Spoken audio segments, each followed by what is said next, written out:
It was really heartbreaking to see what guys were having to go through. Kieran Lovegrove doesn't just have a good baseball name. He plays the sport at a high level as a pitcher for the Rocket City Trash Pandas in Alabama, the AA affiliate of the Angels. He's also a Southern California native.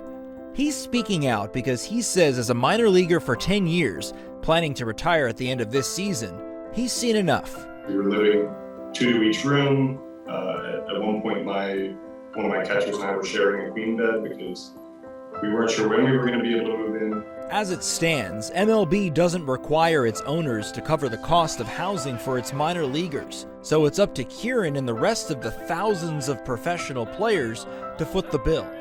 Right now, Kieran lives in a 3-bedroom apartment with 5 of his teammates, which is typical, he says. Privacy, not a perk of playing minor league baseball. However, living in Alabama pales in comparison to the cost of living in other parts of the country.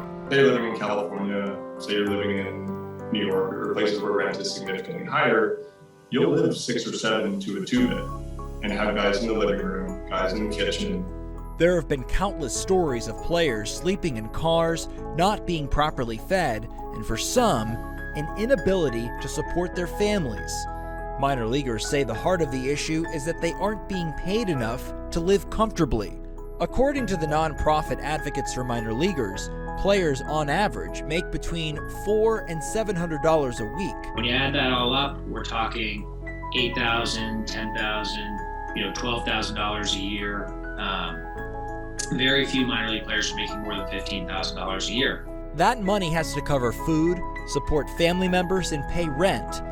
But that rent can double when players are called up and sent down to different levels of the minor leagues, often paying rent in multiple cities. As far as I'm aware, there's no legal obligation for the team to cover any cost incurred by moving, despite the fact that it's the team choosing to move the player. Advocates for Minor Leaguers has been ringing the alarm bell since it was founded last year, and in some cases, teams have made mid-season changes, like the Houston Astros. They agreed to cover the housing costs for all of its minor leaguers.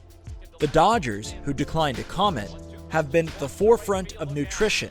The Dodgers with meals, they have a chef for all of their different minor league teams, and so, they do a great job with meals. Having said that, they're not great with housing. The Angels, who also declined to comment, have reportedly been one of the most egregious offenders.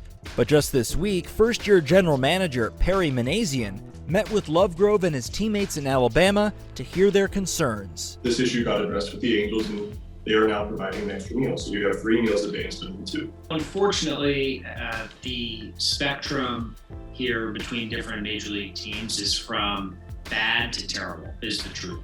Ultimately, what minor leaguers are asking for is a seat at the table to voice their concerns, and for major league owners to listen and eventually implement changes. For the MLB, it should be an opportunity to put out the absolute best product on the planet, to develop the best players with the best nutrition, the best sleep science, the best mental health, and really, really taking the time to see it as an opportunity for growing the game in a large scale.